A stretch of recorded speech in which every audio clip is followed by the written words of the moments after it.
Hello, everyone. Good morning, good evening, and good afternoon. Thank you, everyone who stays with us for the whole conference for this 9 hours, and thank you, everyone who joined us for this meeting, for this speech. And yeah, we have our speaker today, Jan Mazurek. Hello, Jan. I know Hello, that. welcome. Yeah, I know that you will have a speech about a discovery phase on an ongoing project, but before it, I just want to ask you, how did you become BA? What leads you to business analysis? Because I see you in a lot of different conferences and a lot of different speeches that you are very active in this field. What get you in business analysis? Well, to be quite honest, this was all by almost an accident, just because I was studying at university technical physics, and technical physics and business analysis not necessarily goes hand in hand, right? And on the third year at university, we had a subject where we needed to find an external customer, and for the external customer, create an IT project. And my colleagues didn't want to be responsible for the communication or writing the documentation, so they decided to delegate that task and that activity to me. And as I was not a very good programmer, and I have nothing but respect for the developers, but I couldn't do it personally, I thought that actually this is like a life throwing me a lifeline, just to show me additional advantages or opportunities in the IT career path, not necessarily aligned with the development. And I immediately became responsible for the contact with the client, contact with the development team, and somehow I identified that this could be a potential good career opportunity for me and to make a living out of that. And 20 years later, I am still doing that same work as a business analyst, working on various different projects, bridging the gap between the business and between the technical side. Wow, 20 years, it's quite a bit, quite a lot. What motivates you to be in this field for so long?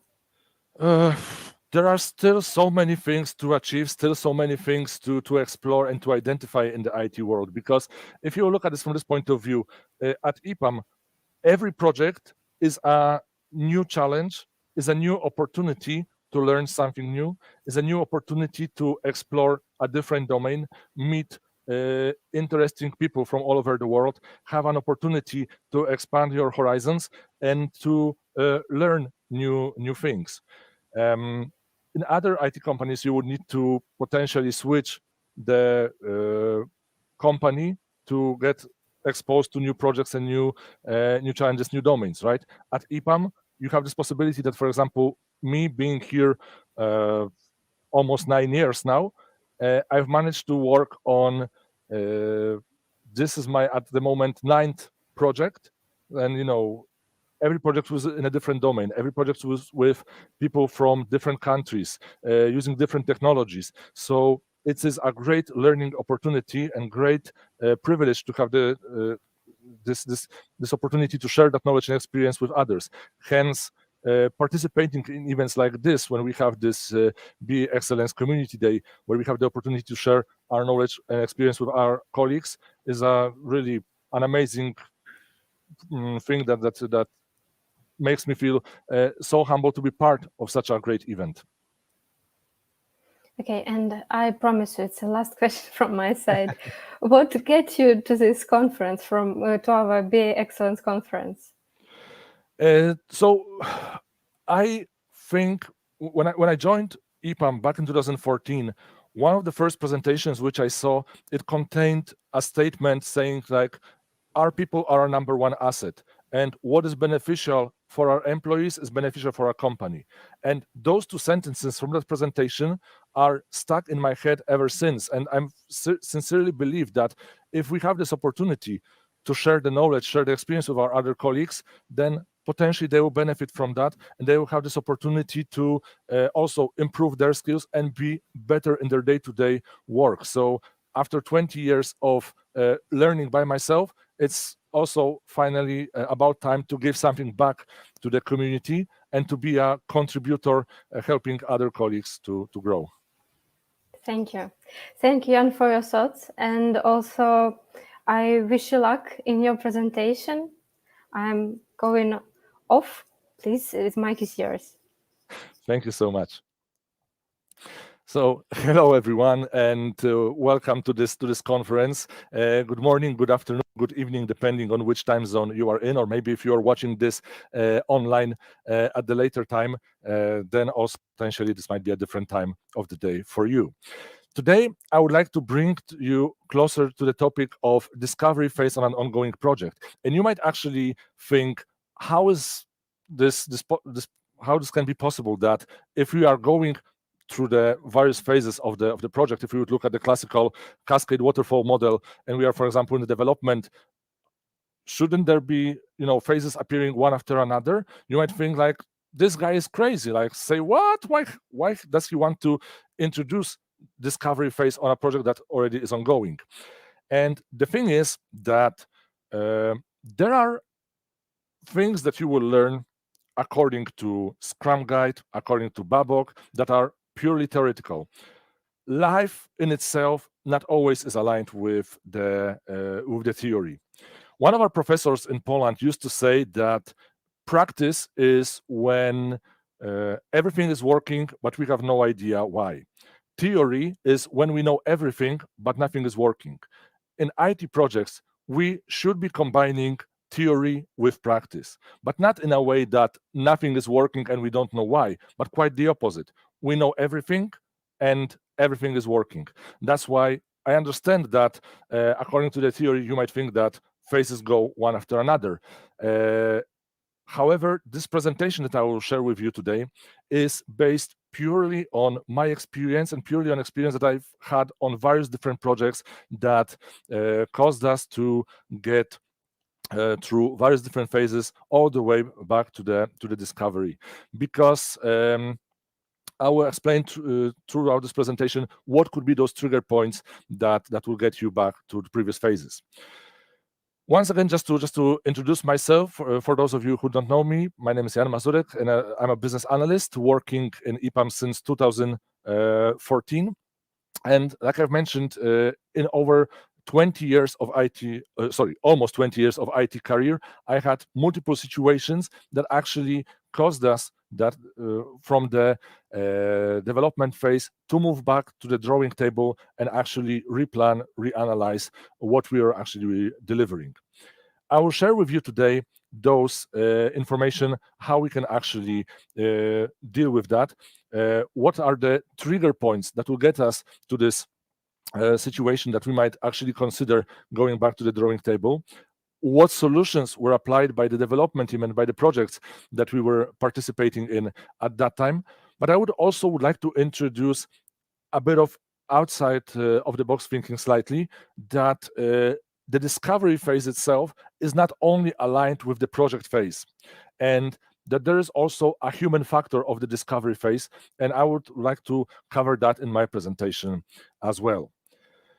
So without further ado, let us get right into it and let us start talking about the triggers that can actually get us to the discovery phase on a project that is already ongoing. Because once again, looking at this classical waterfall model, right, we see that the phases are going one after the other. So we go through this discovery phase, then we create the design, we sign off the design with the customer, then we give this sign off designs to the development team, and then development team begins the testing, right? So how, what could be the trigger point to get back to the discovery phase? Now, if let's take as an example building a house. If you are building the house for yourself, and then before you move in, you actually go and you inspect whether the house was built in the correct way, and suddenly across the living room there is a big crack in the wall, you will not move in to that house, right? You will, during the testing phase, you would say to the builders that actually this needs to be fixed.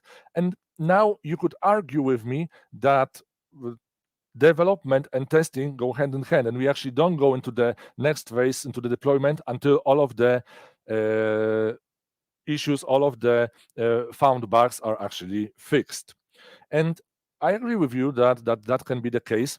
However, you know that there are sometimes situations in which the developer and the tester would argue whether something is a bug or is a feature.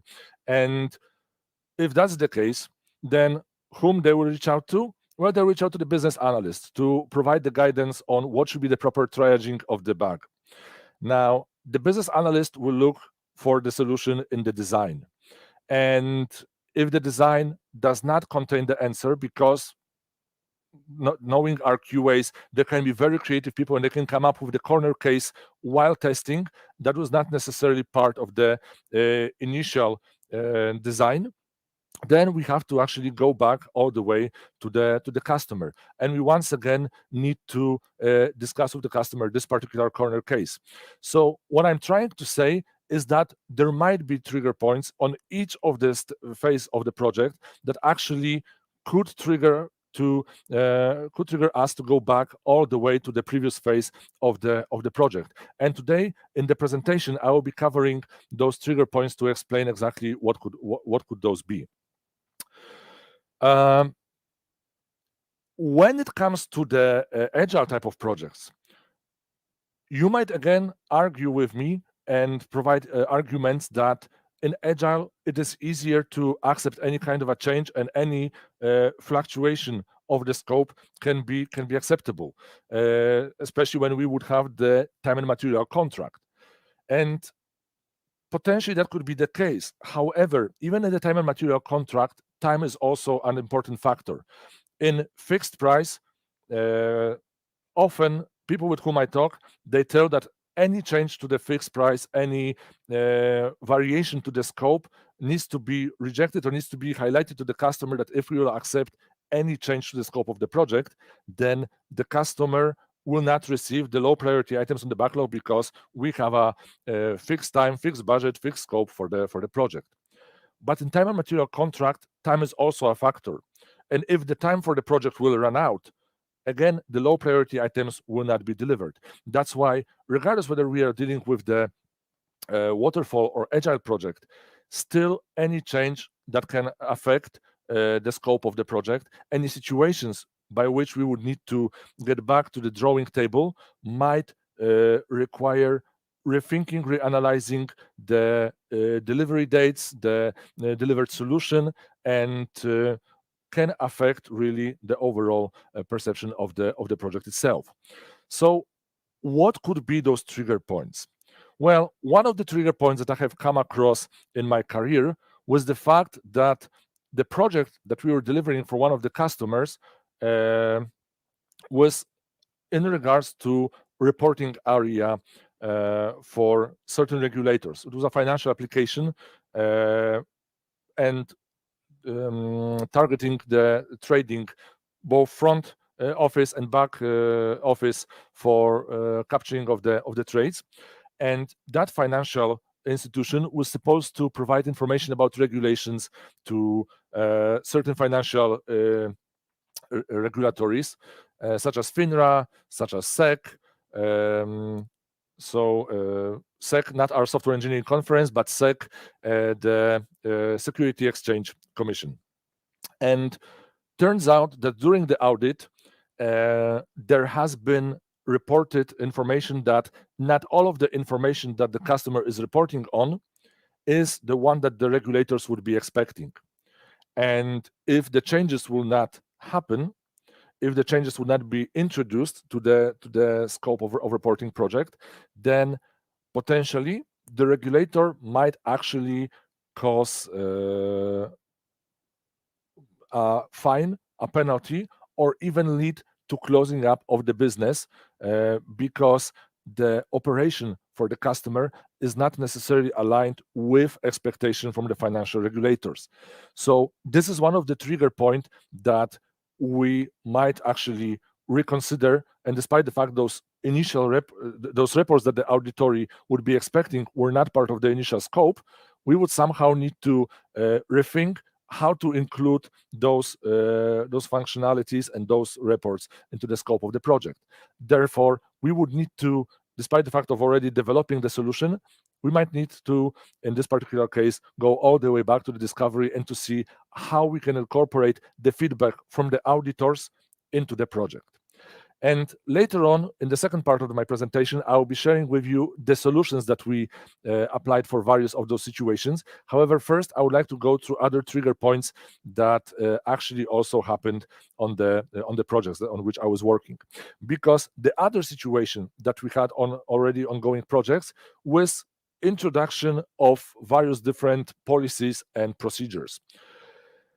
In the latest years, we faced multiple regulations appearing that affected our project. GDPR, the Global Data Protection Regulation, was one of them, and I'm sure some of you were working on the projects that were affected by the GDPR policies. For example, MiFID II was also a regulation that was introduced. MiFID II was, again, another financial regulation that was targeting reporting for the derivative type of financial instrument. For those of you who don't know what a derivative type of financial instrument is, it is the financial instrument that derives its value from the other underlying asset. So, for example, we might have a bond OTC. OTC stands for over the counter. Bond OTC option financial instrument. So the underlying asset for this financial instrument is bond. However, the value of the bond OTC it is already derived from the bond, and that's already a derivative type of financial instrument. Same thing when we have, for example, the FX swap, so forex exchange swap, or interest rate swap, also known as IRS.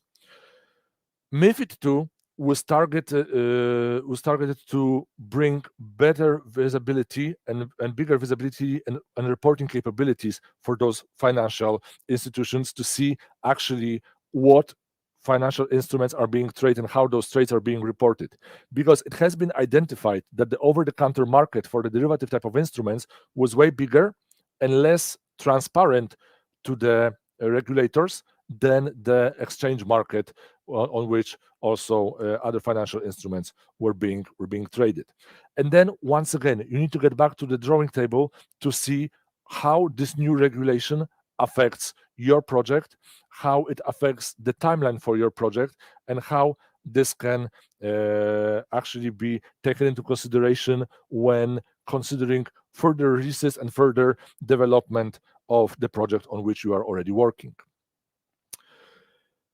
Last situation that I would like to bring here from the past was not aligned with audits, not aligned with regulations, but aligned with the limitation of the technology that we did not anticipate when we started the project. And already halfway through the development, we identified a very small issue when it comes to thinking about the functionality itself that would have a significant impact on the overall project. When defining the result list in the table, we wanted to have the customer wanted to have the capabilities of selecting the period of date ranges, so that, for example, we would be able to search results for the dates between the 28th of February and between 14th of March. Turns out that the architecture and the solution that we applied in that particular project was not handling the inequality filtering very well.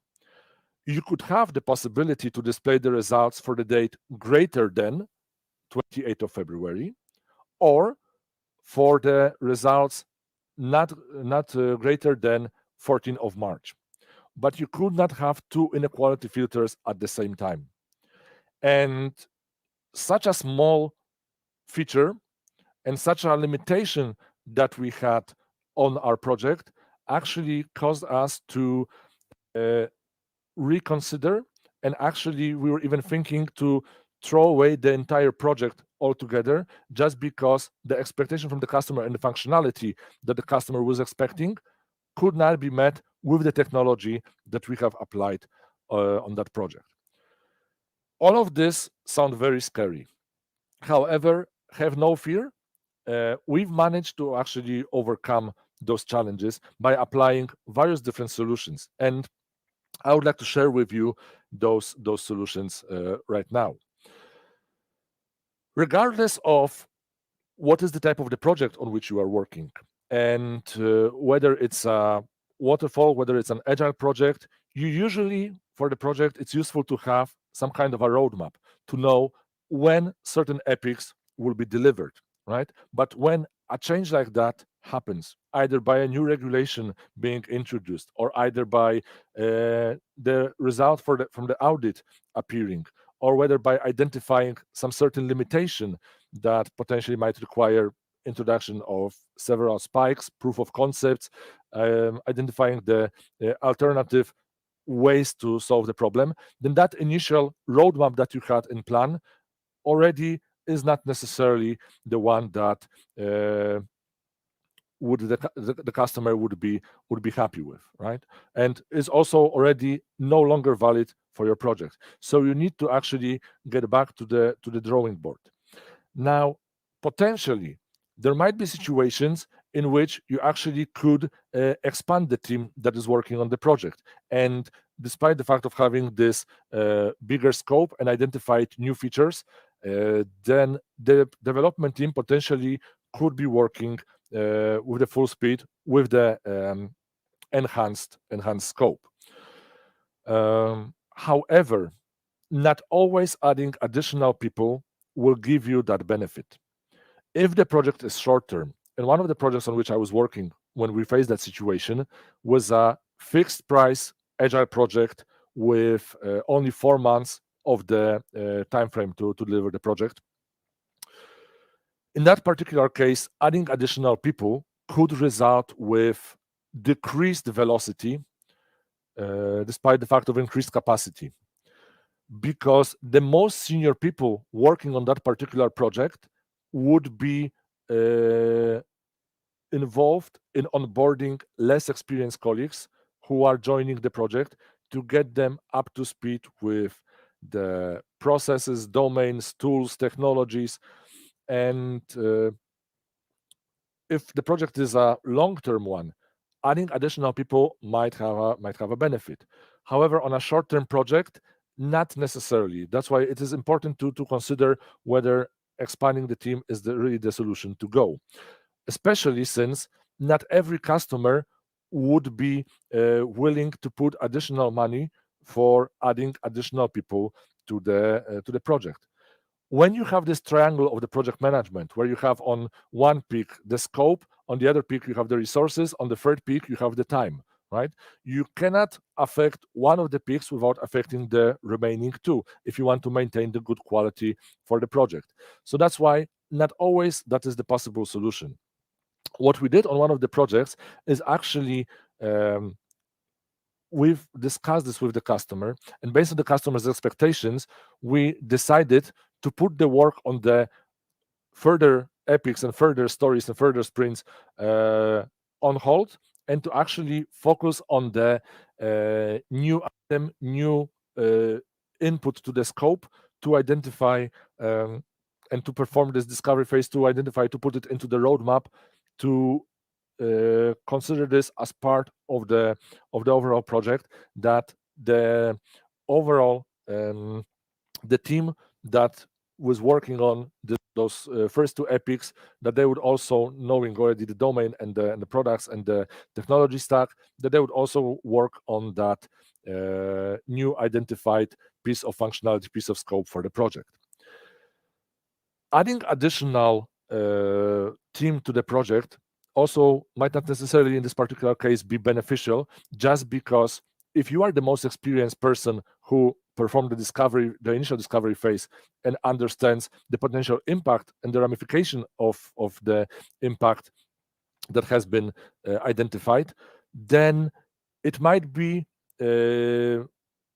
again decreasing the performance of the team if the most experienced person knowing the discovery will go to work on this separate piece of functionality as a separate sub project, and then there would have to be a need for a new person, a new BA, potentially a new development team, to carry on working with the old scope for the project, right? So not always, again, adding additional people to the project, adding additional people to the scope will bring you that benefit. But what worked for us is when this new application was introduced, we performed this discovery phase, and we identified what would be the impact for that project, and we started to work firstly on those items, so that later on further features and further functionalities would be possible to deliver,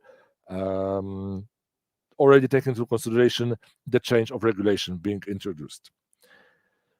When it comes to the case of the audit project, situation was interesting because the project was being delivered for the customer in Germany. And I don't know whether you are aware of this, but Germany is divided into various different lands, which you can see here on the screen. And different lands have different regulations when it comes to reporting purposes.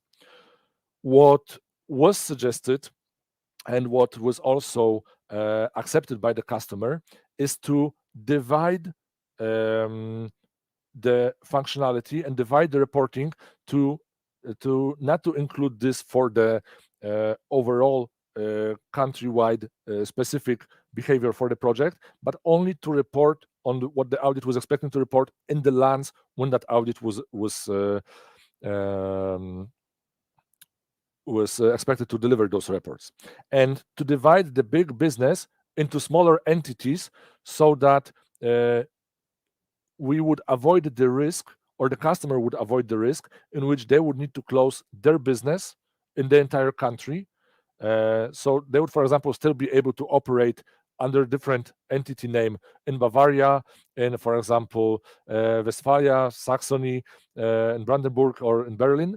But for example, in Schleswig-Holstein or in Saarland, they would need to perform those modifications, those changes. So they would only, for the time being, until we will introduce this reporting capabilities, for the time being, they would potentially need to close the business only in those regions to avoid the overall close of the business across the entire country.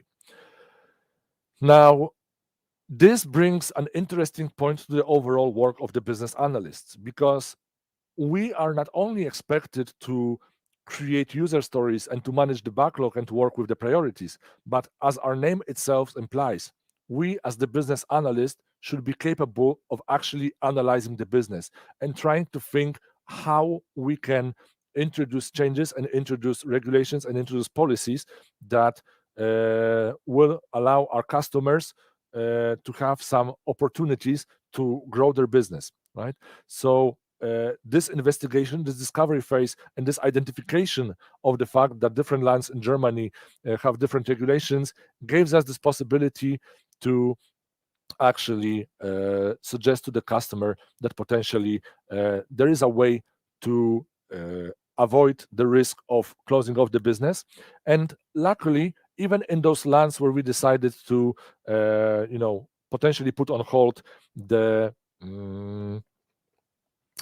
business operations until the reporting will be introduced, because the regulators saw the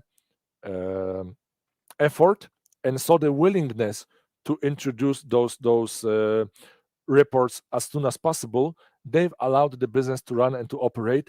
So we had this as a contingency plan, as a potential solution. However, luckily, that was not needed, and the customer was still able to operate across the entire country.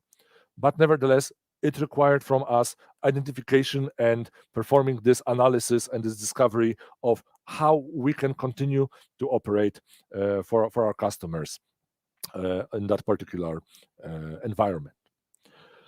When it comes to that project with this technical difficulty about the architecture and about this date range, it took a lot of convincing and it took a lot of negotiations with the customer, but actually we've played it around and we've introduced to the customer that displaying a date range for such a long period of time, 1 month, 2 months, even a whole year, might result in decreased performance because of obtaining a lot of results.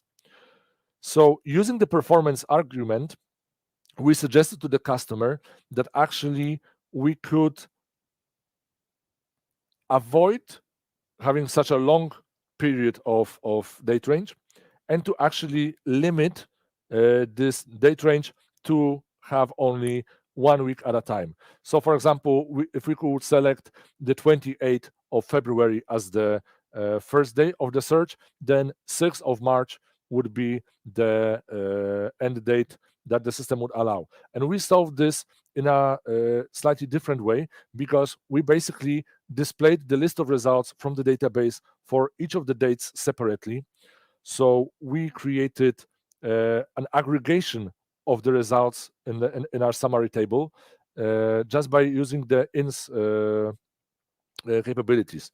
So instead of doing the inequality filtering with the date from 28th of February till 6th of March, we did the query for searching 28th of February, then aggregate the results for 1st of March, 2nd of March, 3rd, 4th, 5th, 6th, join the table with the results, and then display this as the result list, as the aggregated result. And we were actually quite lucky that the customer has accepted that solution and accepted the argument about the performance. Had the customer not accept that, we really might need to either throw away the entire project and start from scratch, or we would seriously be delayed with the project delivery, just or maybe even scrap the entire project altogether.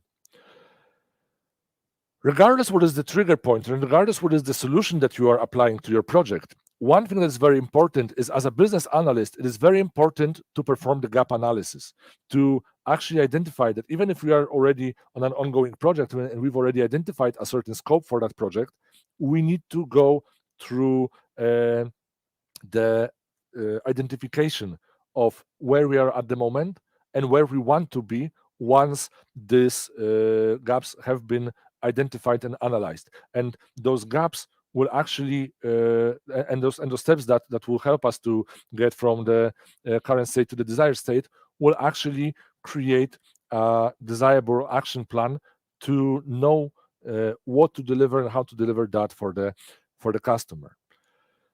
Having this gap analysis would also help us, or actually even let me rephrase that. We cannot build a gap analysis and we cannot fully identify the scope of what we need to do if we will also not perform the impact analysis.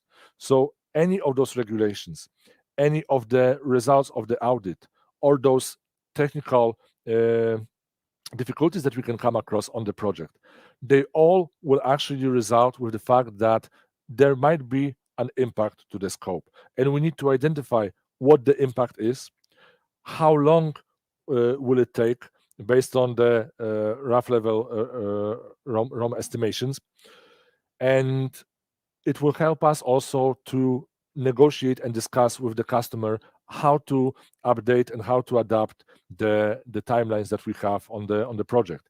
So as a business analyst, we definitely need to take into consideration the gap analysis for the project on which we are working, but also we need to take into consideration the impact that that change is introducing. And once we have those things identified, and once we perform the discovery and we know how this will affect the scope for our project, we know how this will affect uh,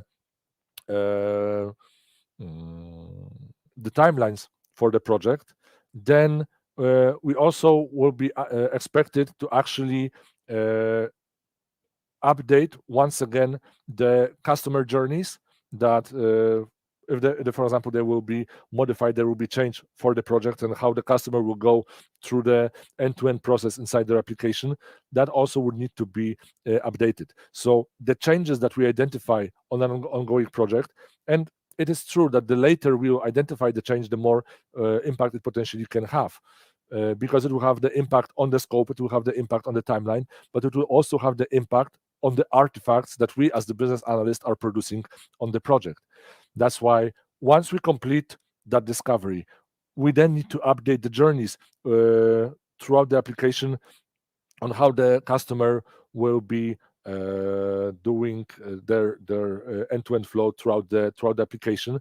If we, for example, having the user journey, will create the story map for the project, then the story map would also have to be updated and readjusted to introduce new priority items, shuffle around the cards, shuffle around the priorities inside the backlog, adapt and modify the roadmap, and adapt the timelines for the project.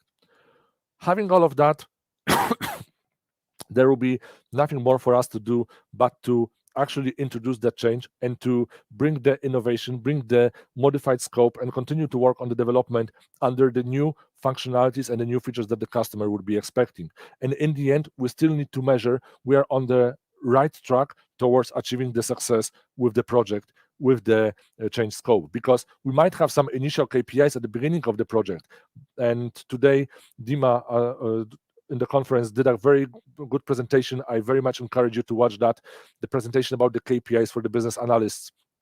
But this caveat aside, we need to make sure that we are monitoring and that we are measuring the success and that we have these KPIs updated so that everyone on the project, all of the stakeholders are aware that we might be going towards a slightly different goal, and we would measure the success in a slightly different way. Those were the solutions that we applied, and those were the impact on the business analysis work that we had on the project. However, like I've mentioned at the very beginning, I would like to say that the discovery phase is not only part of of the project phase as such, because let's imagine a situation: you are working on a project for 2 years, 3 years, you are performing extremely well. You are basically walking the line with the closed eyes, and you are not afraid that you will fall down, because you already know the domain, you know the stakeholders, you know the processes, you know the customer's expectations. You've built your reputation on this project, and actually on this project you appear like a superhero. You appear like a EPAM appearing to save the day and to help and to rescue the project, right? And then the thing is that the project comes to an end, and the feeling of being a superhero fades away, and it is actually being replaced with the imposter syndrome, because suddenly you are put on a brand new project where you don't know anyone, you don't know the domain, you don't know the tools. You would like to perform equally good since day one as you did on the last day of your old project, but you find it difficult as there is always a learning curve for each of the project, and it is challenging and difficult to be performing very well since the day one. And the thing is, we might be experiencing growing stress. We might be overburdened by the challenges and by the tasks that we have at hand, because if we remember how well we were performing just a moment ago, we might be expecting the same from ourselves. And we will start spiral out of control with the stress, with the overburden, thinking that potentially we are not the right person to perform a certain task. And believe me, I've been there. 9 projects at EPAM, 20 years of experience in the IT industry. And still, when I am being put to a new project, I not necessarily feel very comfortable, and I need a bit of time to actually be able to once again start performing. And that's something that I would like to point out here, that if you will look at the discovery phase on the project, then the discovery phase is really not that different than the onboarding for the project. Because if you will, for example, identify, on the discovery phase, yes, you need to identify who are the stakeholders, right? You need to get to know the people inside the project. But if you are a brand new person joining a project, then you might realize that actually it's also required to identify who is who. And if actually there is no stakeholder analysis map, there is no racing matrix for your project, then onboarding might be a bit more challenging to the project. But in that case, the actions that you can perform uh, would not differ that much from the ones that you would perform on the discovery phase. If there are those artifacts available, then onboarding is slightly easier, but you still need to identify who those stakeholders are. Same thing with the tools. In the discovery phase, when you are, performing this for the project, then of course you need to identify what are the tools that will be used on the project. But if again you are a brand new person joining the project, same thing. And if we would go through this entire table that I have prepared for you, same thing with the processes. Needs to be identified for discovery, needs to be identified for the onboarding phase of the project. The domain knowledge. This is actually a bit questionable because you might have already a great experience working in a domain. If, for example, for entire life, you've been working in one particular domain. Myself at EPAM, ninth project, and I think only two of the projects were in the same domain. So I was I would say quite lucky in that particular case. But for all of the other projects, whenever I was doing the discovery phase or whenever I was onboarded to an ongoing project, I needed to identify the details of that particular domain. Uh, Also, if you are, for example, a developer that might be facing the same situation, right? In the discovery phase, architecture is also important to identify and to define. But same thing when you are being onboarded to the project. So what I try to point out here, and what I try to show you, is that don't be afraid when you are being onboarded to the brand new project, because the actions that you might be taking to onboard yourself to the new project are not that different compared to the actions that you would be normally doing on the discovery phase. And today, other colleagues in the conference had the presentations about the discovery phase.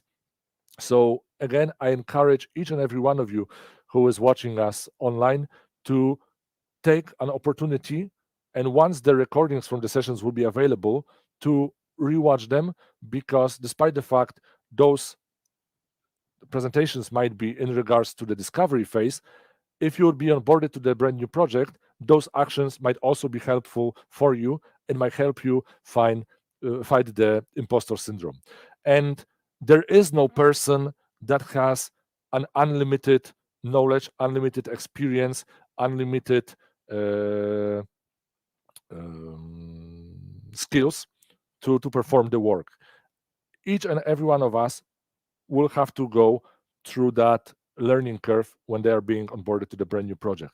So what I would like you to remember is to keep calm and give yourself a bit of time to actually get to know the domain, the stakeholders, the tools and the processes that are being followed on the project. And instead of spiraling out of control and stressing out about thinking that you potentially might not be the right person at the right project, if on the previous project you were performing, you can also perform on the next project. And we sincerely believe that you are the right person because you've managed to come through the interview process at EPAM. You've managed to perform on some of the projects. So really, doesn't make sense to spiral out of control. Acknowledge the fact that you are about to learn something new and take it from there. Create an action plan and perform similar actions as you would be doing for the discovery phase while being onboarded to the project. And believe me, sooner rather than later, you will identify that you are the right person for doing the right job on the project. That's it when it comes to the topic about the discovery phase for the ongoing project.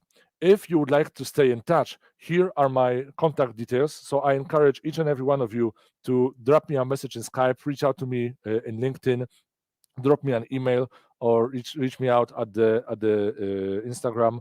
I might not always be able to answer straight away, but I would definitely be happy to have an opportunity to have a conversation to discuss this topic into in more details. And if you have any questions, by all means, any questions are more than welcome at any time.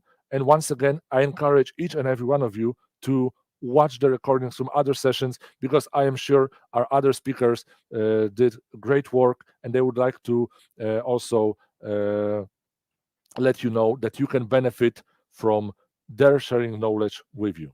With that said, I hope I will have the opportunity to speak to you again at some other time. Thank you, and thank you a lot. But please don't go. We have some questions in the chat. So at first, our audience, thank you for your great speech. And question one, how can you tackle discovery phase in the middle of a fixed budget and fixed time project?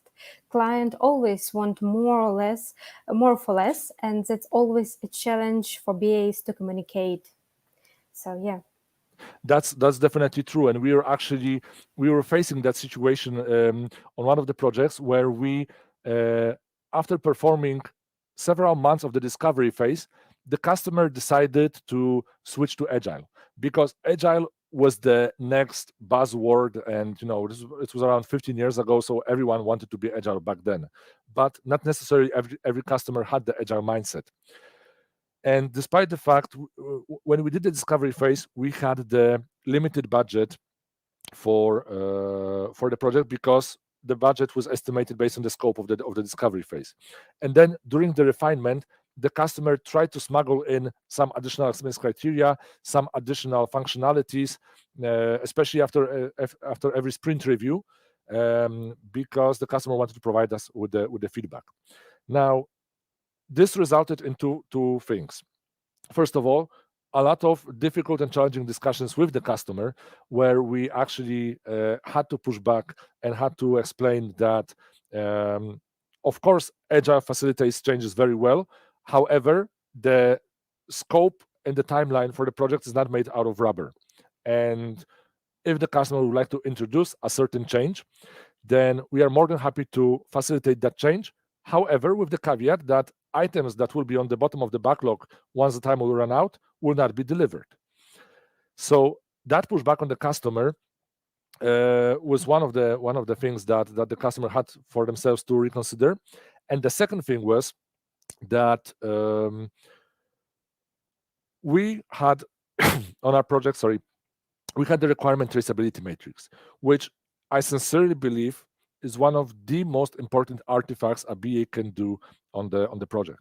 We had the original statement of work documents. We had the original scope of the project when we'd finished the discovery phase. We had the original estimation, and then we had additional functionalities and additional acceptance criteria added by the customer. If we wouldn't have that mapping one against the other, it would be very difficult to show to the customer that actually the scope was very fluent throughout the project. But having that in a clear visual way presented to the customer made the customer realize that actually they need to introduce additional time for the project or an additional budget, because throughout going of the development phase, they have modified and adjusted the scope by adding some additional acceptance criteria and some additional corner cases that the development team had to facilitate. So without the requirement traceability matrix and without pushing back on the customers, which sometimes, there were pretty stormy discussions with the customer, we wouldn't be able to deliver, we wouldn't be able to convince the customer.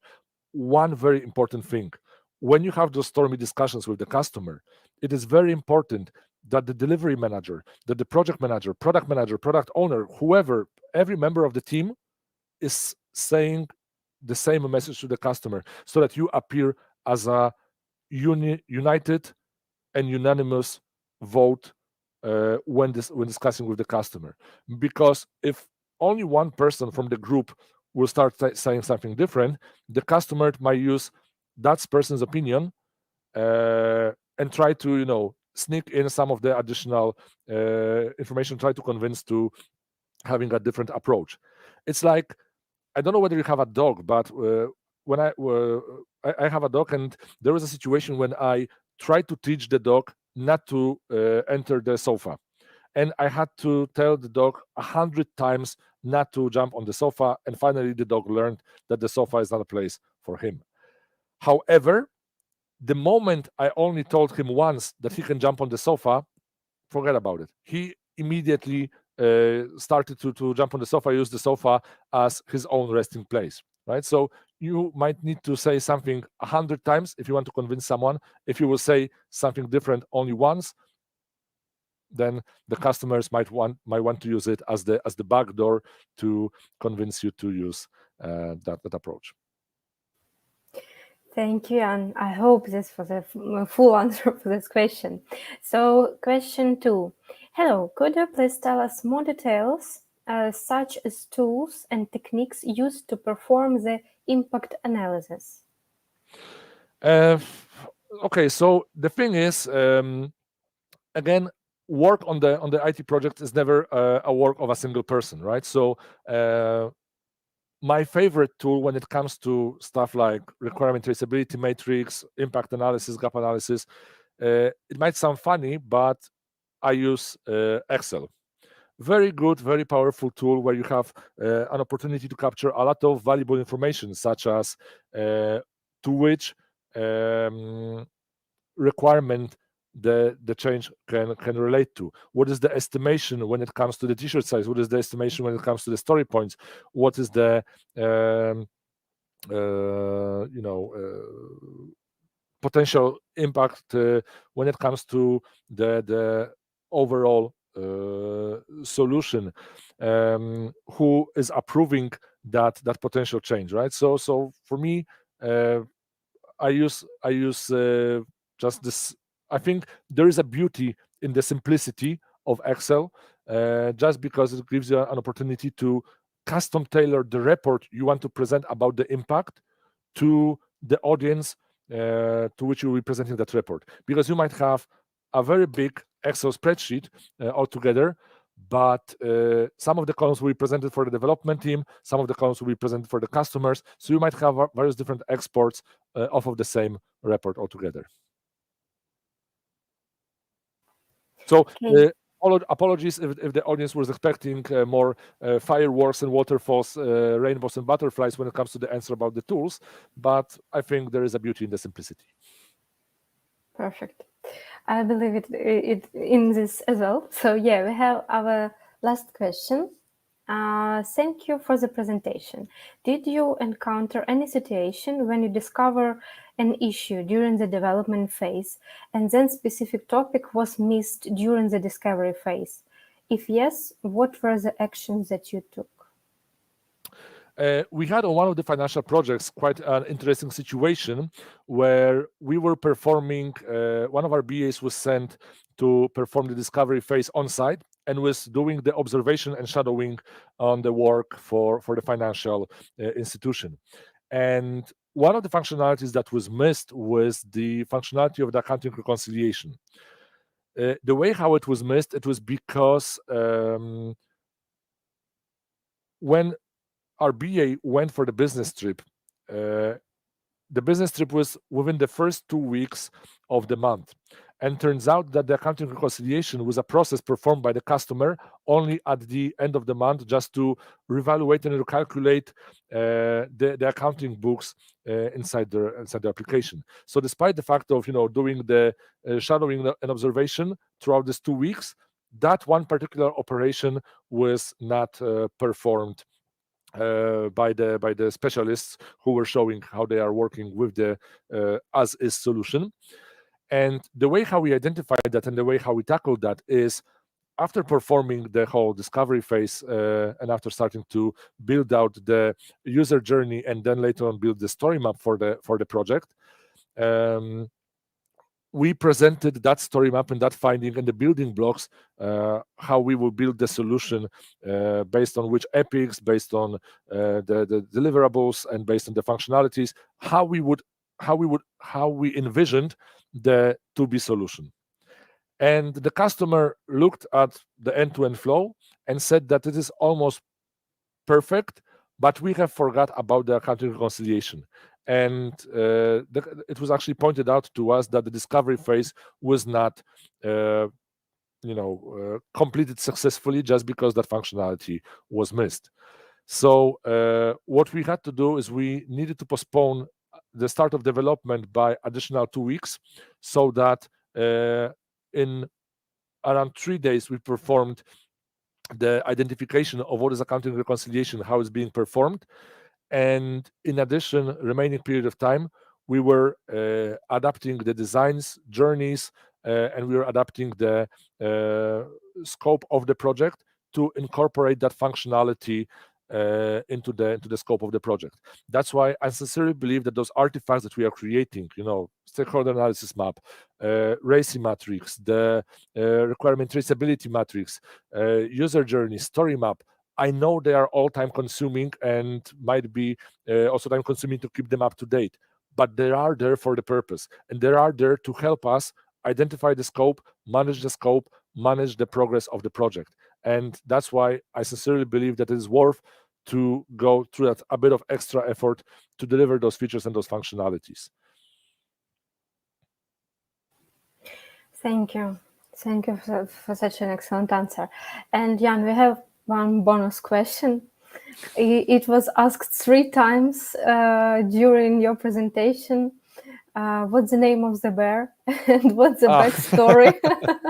Actually, I don't know. When I came here to this room, he was sitting already here on this chair, and I just, didn't want to put him aside, because if this was his chair, I just, wouldn't feel okay taking his spot and taking his place. So I decided that I will take him and he will join me.